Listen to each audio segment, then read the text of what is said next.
Assalamualaikum warahmatullahi wabarakatuh. Bismillahirrahmanirrahim. Alhamdulillahirabbil alamin. Wassalatu wassalamu ala sayyidina wa maulana Muhammadin wa ala alihi wa ashabihi ajma'in. Amma ba'du. Para konco sedaya kang sangat kawula mulyakaken, alhamdulillah malam ini kita semua diberikan pertolongan oleh Allah, at-taufiq bil khair. Ada pertolongan untuk berbuat kebaikan, karena ada satu hal yang sangat kita takutkan, bahwa termasuk orang yang meremehkan atau meremehkan sholat, itu salah satu yang dikhawatirkan adalah dia tidak akan mendapatkan nikmat keberkahan umur di dunia dan tidak akan mendapatkan nikmat berupa pertolongan untuk berbuat kebaikan. Ya. Di dalam salah satu hadis niku Muhammad bin Alwi niku beliau mengatakan dengan hadis niku, orang yang tidak menjaga sholatnya itu dia tidak berhak mendapatkan kenikmatan berupa keberkahan hidup di dunia, dari keberkahan umur, dan tidak akan mendapatkan pertolongan untuk berbuat kebaikan. Ya, makanya sesuatu yang menarik bahwa ternyata keberkahan hidup di dunia, terutama keberkahan kenikmatan umur. Jadi keberkahan itu merupakan nikmat dari Allah yang disampaikan oleh Nabi, itu adalah sebagai pengaruh dari orang itu menjaga sholatnya. Jadi kalau melihat teksnya hadis itu, maka ada kemungkinan orang yang tidak menjaga sholatnya itu tidak akan mendapatkan keberkahan umur di dunia. Dan yang kedua adalah bahwa orang yang tidak menjaga sholatnya itu tidak, atau berpotensi tidak mendapatkan pertolongan untuk berbuat kebaikan. Jadi ngelakoni api itu rasanya wabot, ngelakoni elek enteng, ya.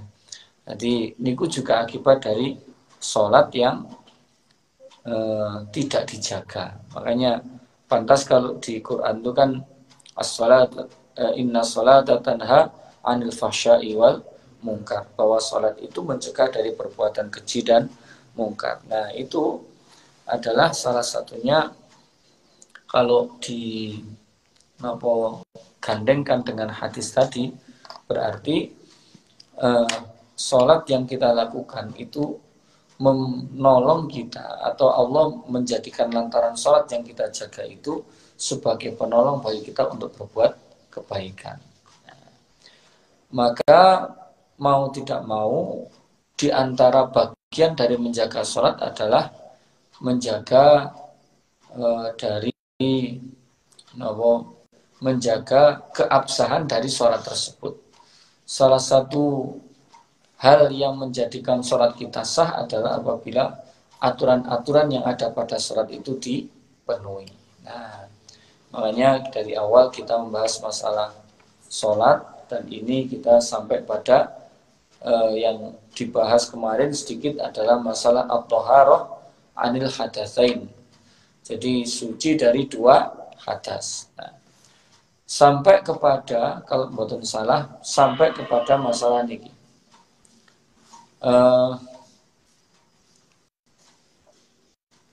Sampai kepada darah. Jadi kita itu seringkali ketika sholat iku ono getih maksudnya apa metu getih naik dhewe, apa getih teko barang liya ngoten iki. Tafsilu hukmi dami fis shalah. pembagian hukumnya darah pada atau di dalam keadaan sholat. Tarotan yudriku at-torof. Yang pertama, bisa jadi darah itu bisa dilihat oleh mata. Wa tarotan la yudriku, dan bisa jadi tidak bisa dilihat oleh mata. Atau darah itu keluar dengan sendirinya, atau darah itu berasal dari lainnya, dari dirinya sendiri, atau dari barang lain, atau dari orang lain. Wataratan yakunu minal manafid, dan bisa jadi darah itu keluar dari lubang yang ada pada tubuh kita atau pada yang lain. Terus ada kalanya sedikit dan ada kalanya banyak. Nah, sekarang perinciannya demikian. Idza kana la yudriku at-taraf yu'fa anhu. Ketika darah itu tidak bisa dilihat oleh mata, maka diampuni. Ini termasuk darah yang dimaafkan. Dan yufa'an ada jenggernya tapi tidak kelihatan, maka ya dianggap atau dimaafkan. Yang kedua, wa idza kana yudriku, kalau nanti darah itu memang bisa dilihat, itu nanti ada perinciannya. Jika darah itu dari yang lainnya, misalkan kena geti wong liya atau kena tekok kewan liya, maka itu nanti jika sedikit maka diampuni. Nanti artinya tidak masalah. Tapi kalau banyak, wa ingkana kalau dari dirinya sendiri, jadi darahnya keluar dari diri kita.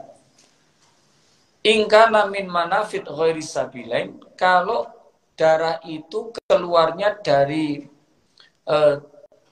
lubang yang ada pada tubuh kita, tapi bukan dari kubul dan dubur. Misalkan metu teko irung, mimisen, utawa teko nopo gusi, ya, utawa teko, yang lubang yang nopo, atau dari mata misalkan, tapi bukan kubul, bukan dubur. Itu nanti menurut Imam Romli fala yu'fa anhu, tidak diampuni. Artinya membatalkan sholatnya. Tetapi menurut Ibnu Hajar, jika darah itu sedikit maka dimaafkan. Misalkan metu titik ngono ini gak sampai nopo netes lewat, itu diampuni kalau sedikit menurut Ibnu Hajar. Kalau menurut Imam Romli itu tidak diampuni. Wa in kana min ghairi manafid fa nadhirun fa tanzuru ya. Kalau yang darah itu bukan dari lubang. Tadi kan dari hidung, dari lubang. Misalkan bukan dari lubang. In kana qailan lam yahtalib bi ajnabiyyin fayufa anhu. Misalkan darah itu keluar dari luka kita, jadi onok luka itu lek sedikit dan tidak bercampur dengan darah yang lain, maka diampuni. Jadi biasanya lek mari luka terus onok bekasil onok ireng-irenge, lah itu terus moro-moro cepot ireng-irenge metu getiye. Nah itu nanti kalau memang itu sedikit diampuni. Kalau banyak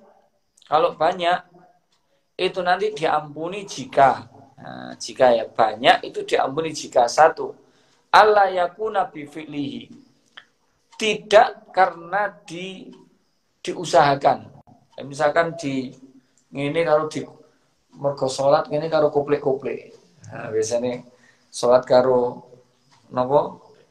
Kuplek-kuplek napa jenenge? Ya kodel-kodel. Nglenteki.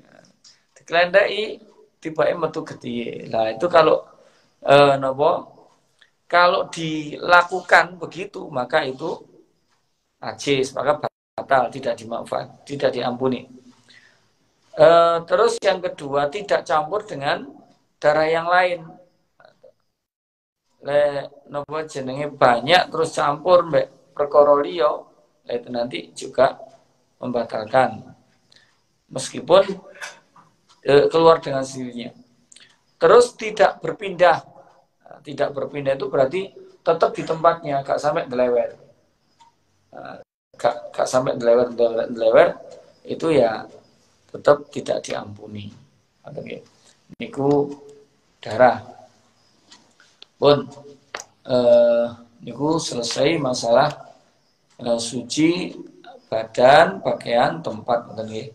Kalau tempat yang kemarin itu terakhir kita bahas masalah kalau misalkan orang itu pas atau nopo dia itu berada di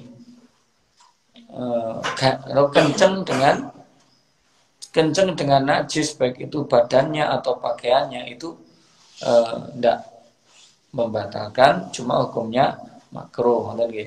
Misalkan nok gini sajata nok tengah kono plek kono telek pitik atau telek kucing pas deh gini. Tapi gak kenceng tapi gak sampai ditemek karo tangan toh oleh pakaian itu nanti tidak membatalkan tetapi hukumnya makruh. Pun yang kedua satrul aurah, menutup aurat. Aurat itu secara bahasa adalah kurang atau tidak sempurna atau kurang. Maksudnya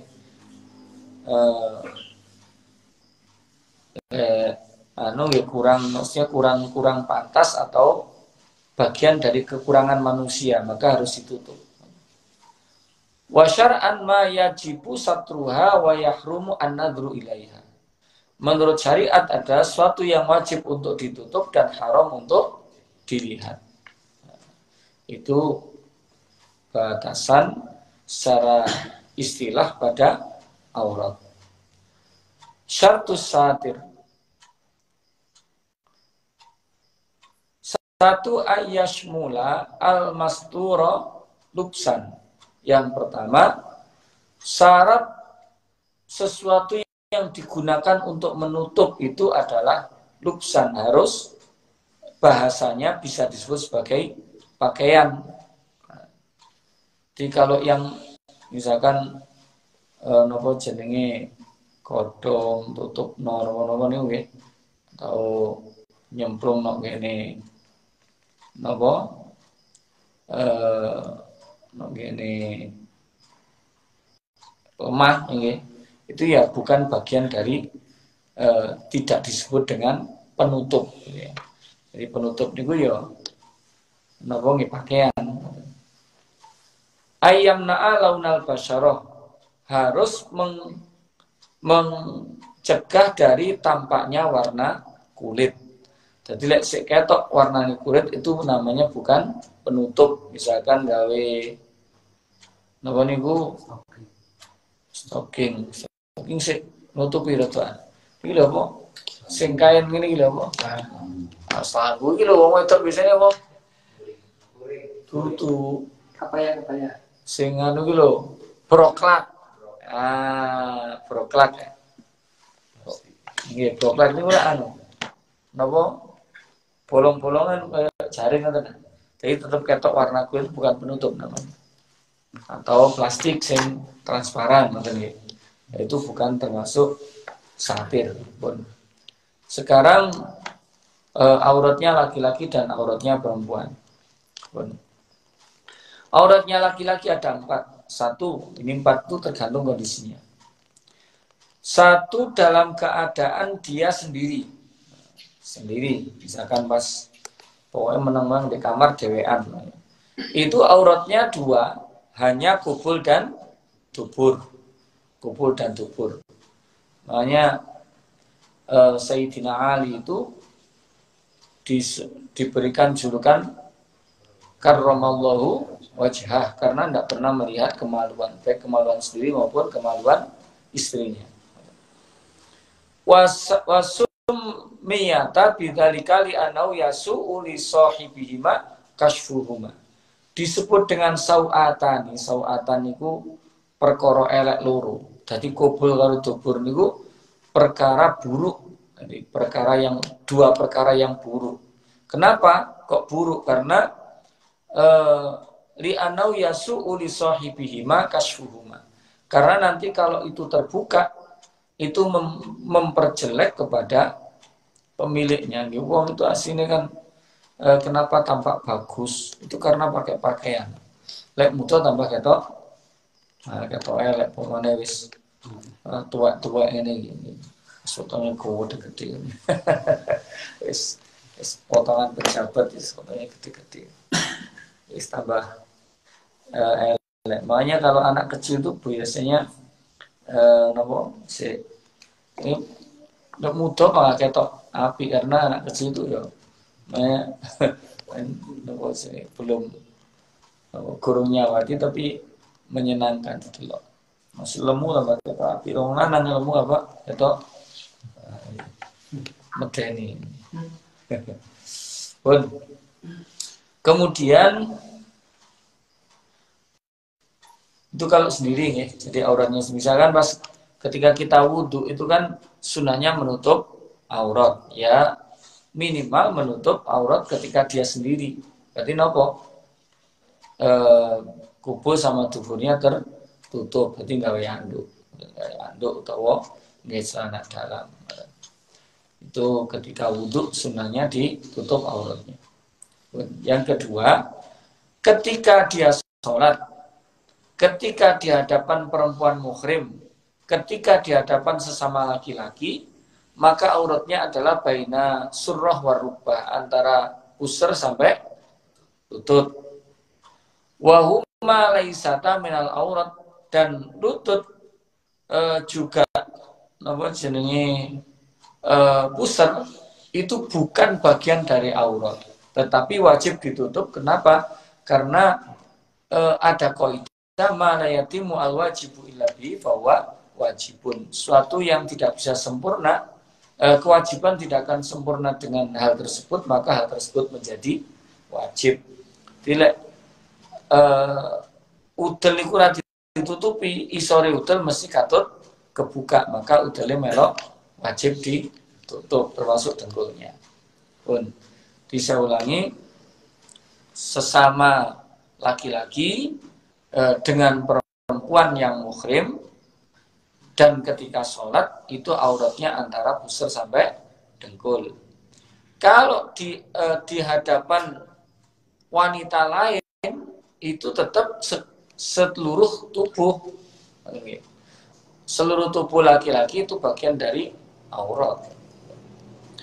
Inda khalilati, yang keempat adalah di hadapan istrinya. Kalau di hadapan istrinya atau amatnya, perempuan amatnya, maka tidak ada aurat pada dirinya. Di lek wong lanang iki nok ngene bojone dhewe gak ono aurate. Pun niku auratnya laki-laki. Ada 4 nggih.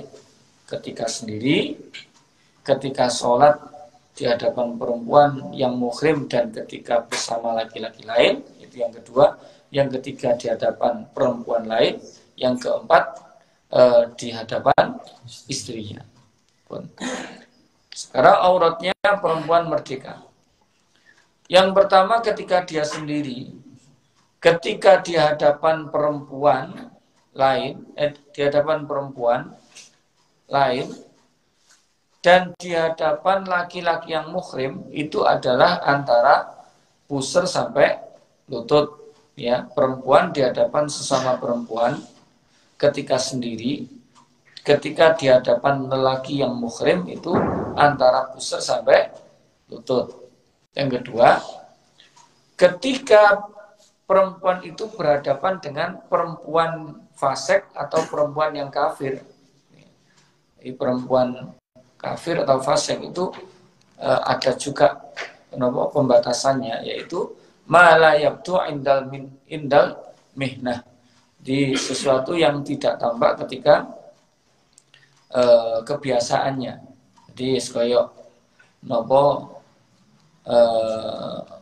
kepala, wajah, leher, 2 tangan, 2 kaki sampai lutut itu bagian dari bukan bagian dari aurat ketika di hadapan perempuan yang fasik. Jadi beda. Jadi kalau di hadapan perempuan yang muslim, yang bukan fasik, bukan kafir, maka auratnya itu antara udel sampai lutut. Tapi kalau di hadapan perempuan fasik atau perempuan kafir, itu nanti selain yang biasa tampak. Jadi segampangannya mulai dengkul sampai leher. Nanti leher itu tidak termasuk aurat di hadapan podo wedok. Ketika sholat seluruh tubuh kecuali wajah dan kedua telapak tangan. Jadi kedua telapak tangan itu wolak-walik. Jadi sing kene harus sing kene itu boleh. Dan ini harus rapat ketika sholat karena ini bagian dari aurat. Jadi makanya yang bagus kene kudu ono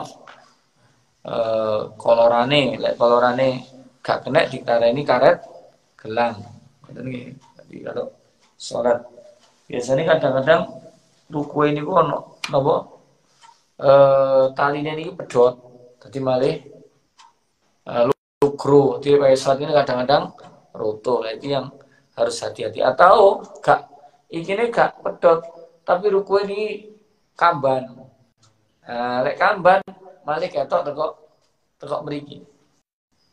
Lah, kelihatan dari sini ini bagian dari yang tidak boleh. Yang boleh itu hanya kalau terlihat dari bawah. Kalau dari atas niku termasuk yang tidak diperbolehkan. Tiga tok niki gak oleh. Atau wajah ya cuma wajah tok. Selain wajah tetap hukumnya aurat ke leher yang sering lek wong jilbaban itu biasanya lehernya kan yang kelihatan. Termasuk kadang-kadang sholat itu ruku ini ya ketok. Ketok ini itu tidak sah karena ini bagian dari aurat. Toh ketok kadang metu rambutnya ini ki. Toh kadang ruku kadang-kadang ruku nyele. Ini ombok. Jadi ketok ini nih. Nah, itu yang juga tidak boleh. Nah, perempuan tuh kalau dia sholat maka seharusnya kemana-mana bawa mukena sendiri. Terus yang keempat,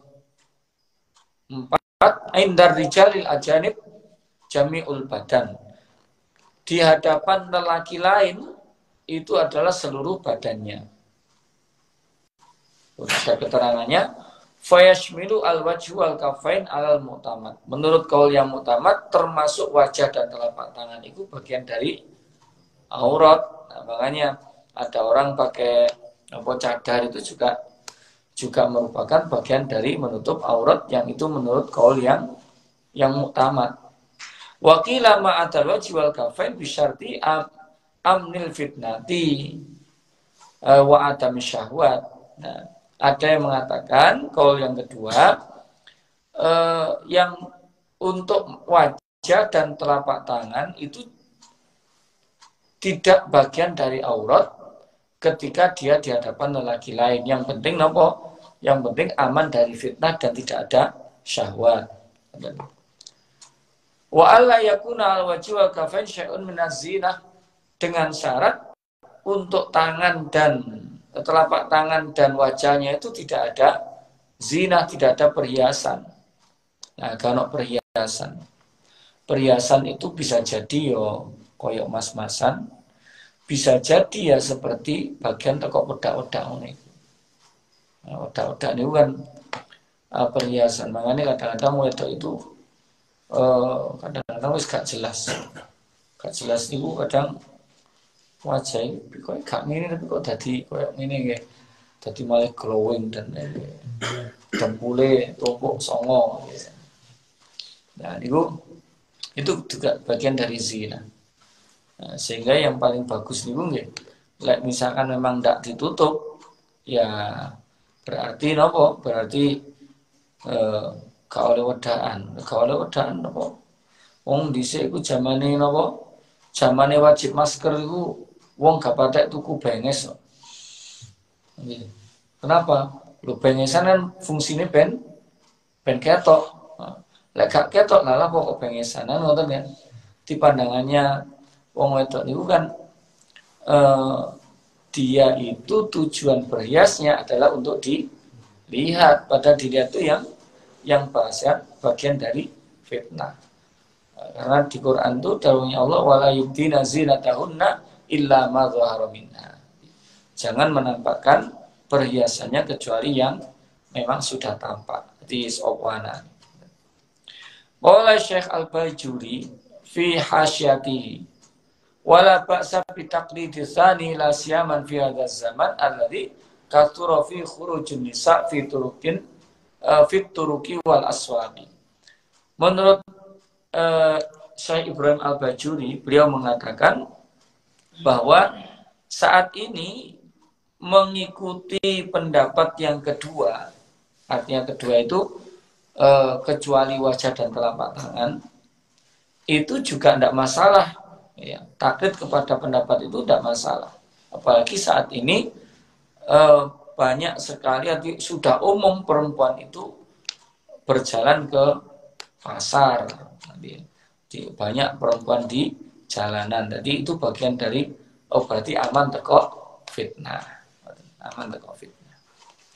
Saya kadang-kadang malah gawe cadar malah tidak aman dari fitnah.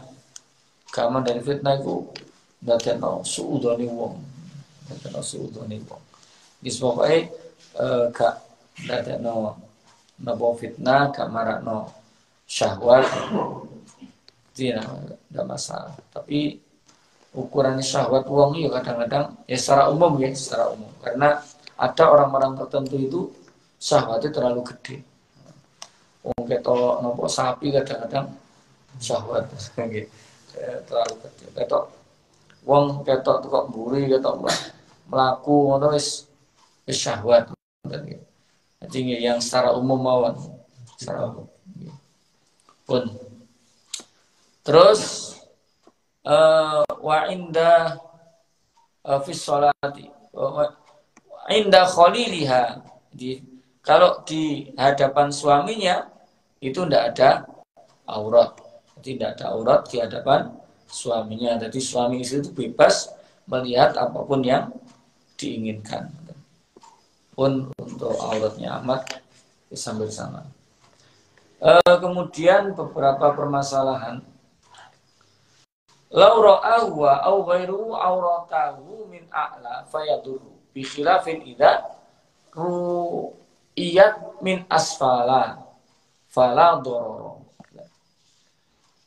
Untuk masalah aurat yang tampak dari atas itu nanti membahayakan, artinya membahayakan itu membatalkan sholat. Tetapi kalau yang tampaknya itu dari bawah itu tidak masalah.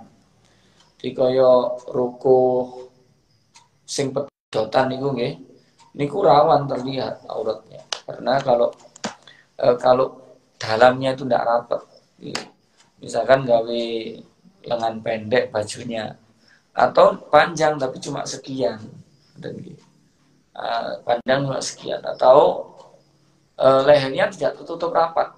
Jadi ketika dia ngeten takbir itu kan tampak. Ini bahasanya bukan dari bawah. Ini bahasanya adalah dari samping dan dari atas. Jadi yang dari bawah itu yang apa kayak sing limbru itu yang tampak dari bawah. Kalau yang ruku kedotan itu bagian dari tampak dari atas. Maka kalau pakai mukena yang pedotan itu, ini kudu jerone kudu rapat. Jadi kene kudu tutup, tangan ini kudu rapat. Itu yang harus diperhatikan. Terus yang sering kula niku ndelok wong salat gawe ruku pedotan niku yang paling rawan adalah ketika sujud. Biasanya sujud mereka niku di ruku ini terus sujudnya nok ngene ruku. Nggih.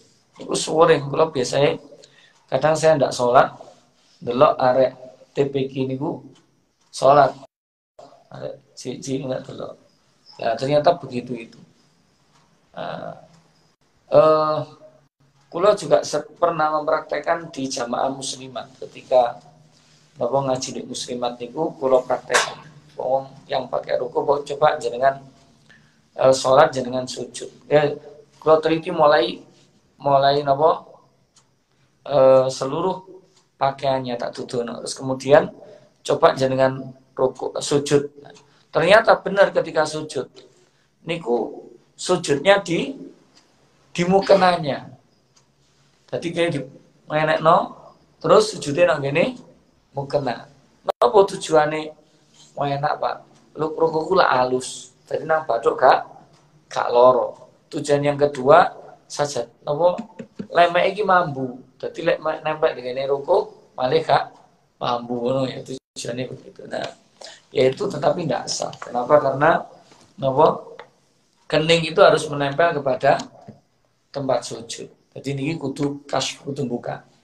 Tidak napa atau misalkan rukue ke iket ya kan gak iket atau bisa iket kemudunan ini. Utawa wong lanang gawe kupluk kendingluan. Ketika sujud ini gak iso nempel itu nggih mboten bisa. Wajib harus napa yang penting niki kudu sing kudu nempel. Bathuk niku kudu nempel. Pun lau faqata ma yasturu al-aurata kamilan walakin wajata ma yasturu sawataihi fayata'ayyanu lahuma.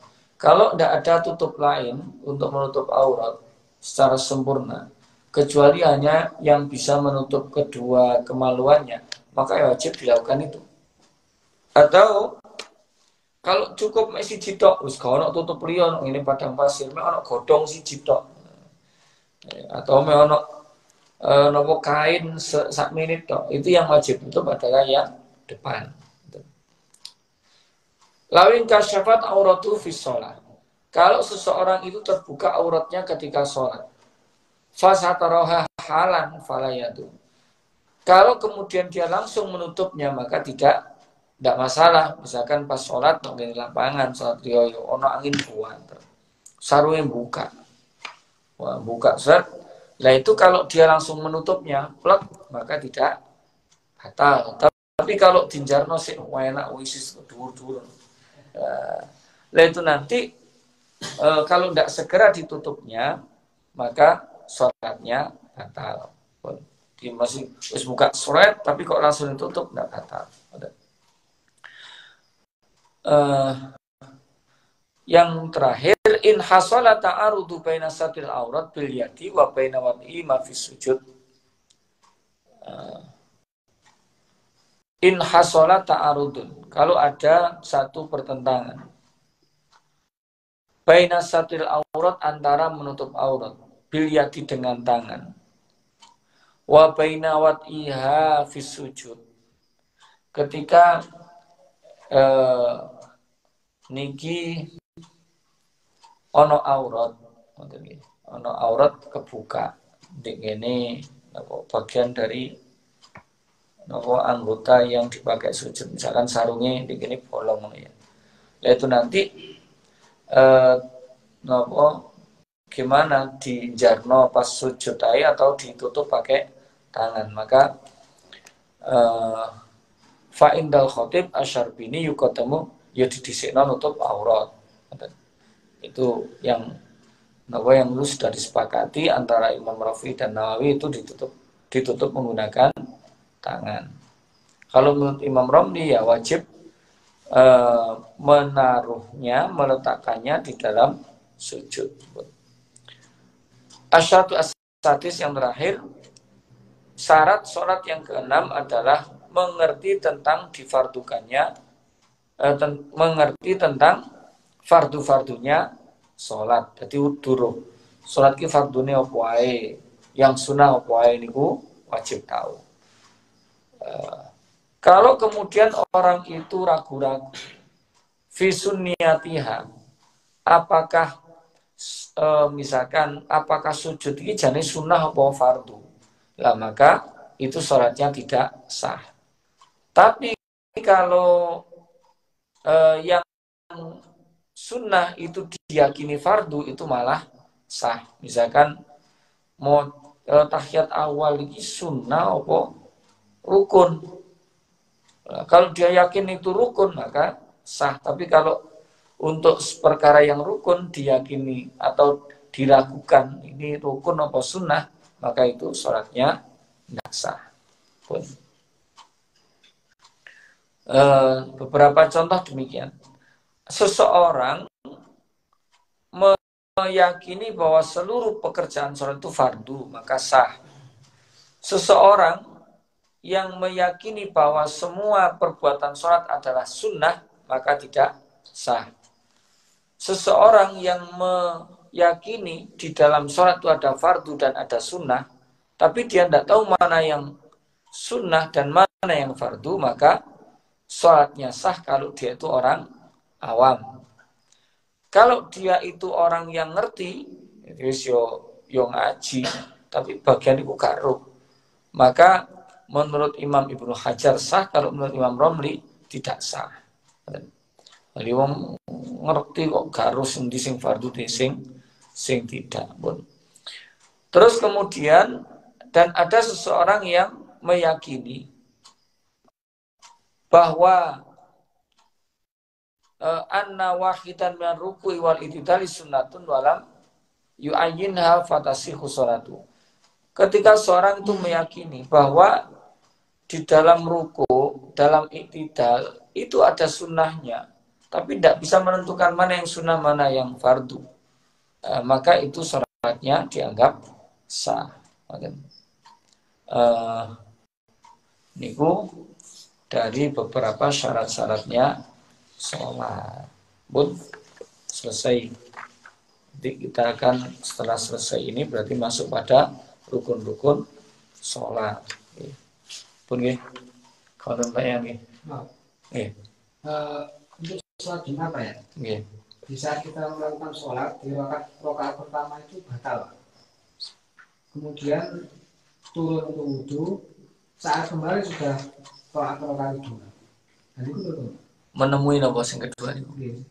Ketemu nopo? Ketemu berdiri, masih ada. Nah, kalau ketemu sak rakaat niku sah. Sing gak sah niku gak kudu mbalan niku lek ketemu tahiyat akhir tok. Lek sik ketemu sak rakaat niku sik napa? Lagi sik di napa?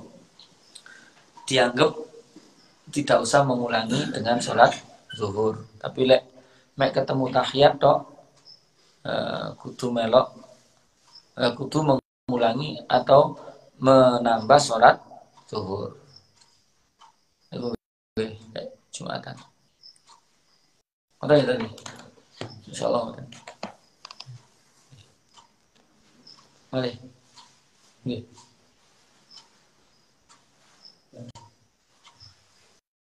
Ini kenapa sebenarnya sebelumnya kalau pertanyaan agak sensitif. Ini berkenaan dengan apa yang menjadi kebiasaan sekarang, yaitu karnaval. Ini sebenarnya sudah lama yang saya tanyakan, cuman tadi bahasan yang barusan tadi semakin penasaran yang ingin saya tanyakan. Ini berkenaan dengan pernah mengangkat dalil bahwa sesungguhnya kita ini diciptakan untuk beribadah, dan pada saat itu dengan memberikan sebuah ungkapan hendaknya kita melakukan kegiatan-kegiatan itu